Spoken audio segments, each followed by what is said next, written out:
Nasaan na si Cheska? Malapit na mag-time. Mag-aalas 7 na. Asan na siya? Sorry guys, na-late. May dinaanan pa kasi ako eh. Ayusin mo sarili mo, Tim. May important announcement daw. Anyway, sa inyo na muna itong natirang polyeto. Basahin nyo yan ha. Hindi yung puro Wattpad. Good morning, everyone. Please settle down first. As you may have seen from your Canvas account, I have a very important announcement to make, okay?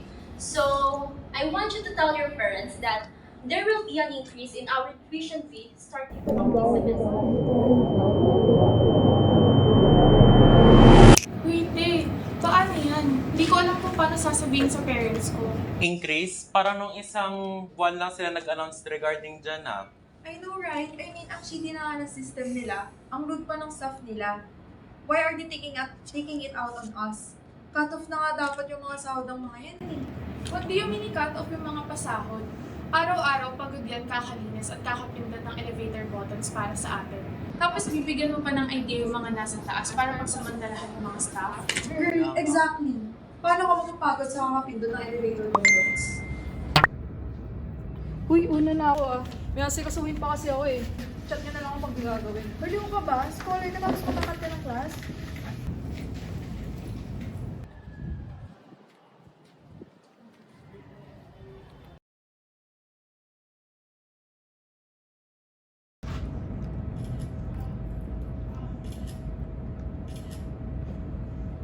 Uy, tignan mo to. Ano yan?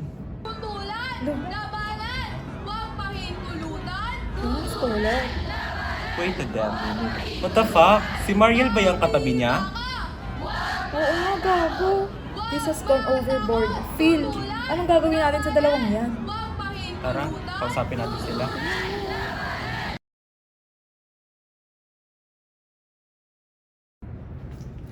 Uy, kainis kayo. Hindi nyo naman ako tinabihan.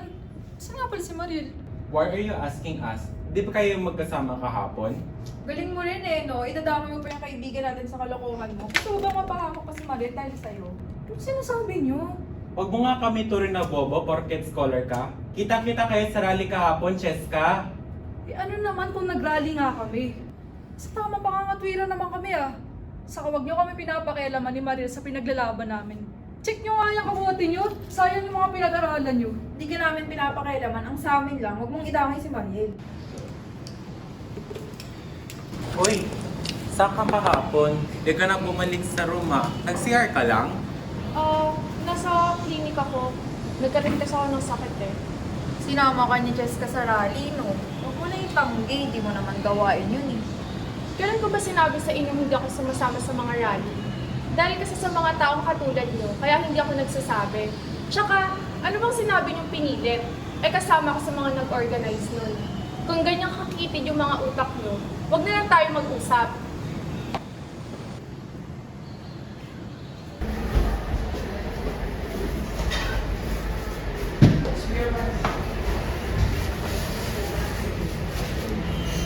Ma, magtataas na naman po kasi ng tuition fee yung school namin. Anak, pasensya ka na ha.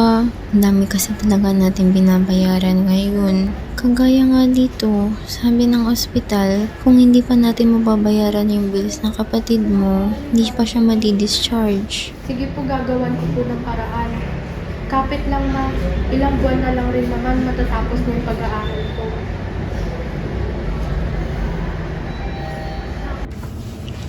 Alam mo, I think we should apologize to Mariel and Cheska. Parang ang below the belt ng mga sinabi natin. Ano namang mali ang ginawa natin?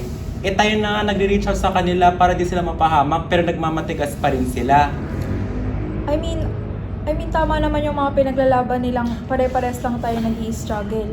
Mas mahirap lang yung tuition fee increase para sa mga taong hindi financially stable. Bakit bigla na lang nagbago ang ihip ng pag-iisip mo? Eh di go! Mag-rally ka! Pero tatandaan mo, wag na wag kang babalik sa akin na umiiyak dahil napahama ka sa pinaggagawa mo. Oh, ano ginagawa mo rito? Eh ano pa ba? Eh di mag-welga. Kandado sa pinto, hindi kriminal, pero daig pang bilang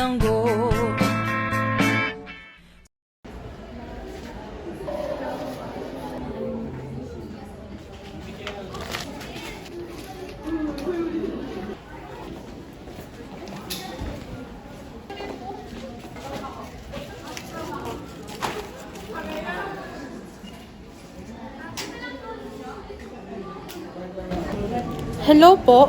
Ito po ba yung sa dugong aktivista? Sila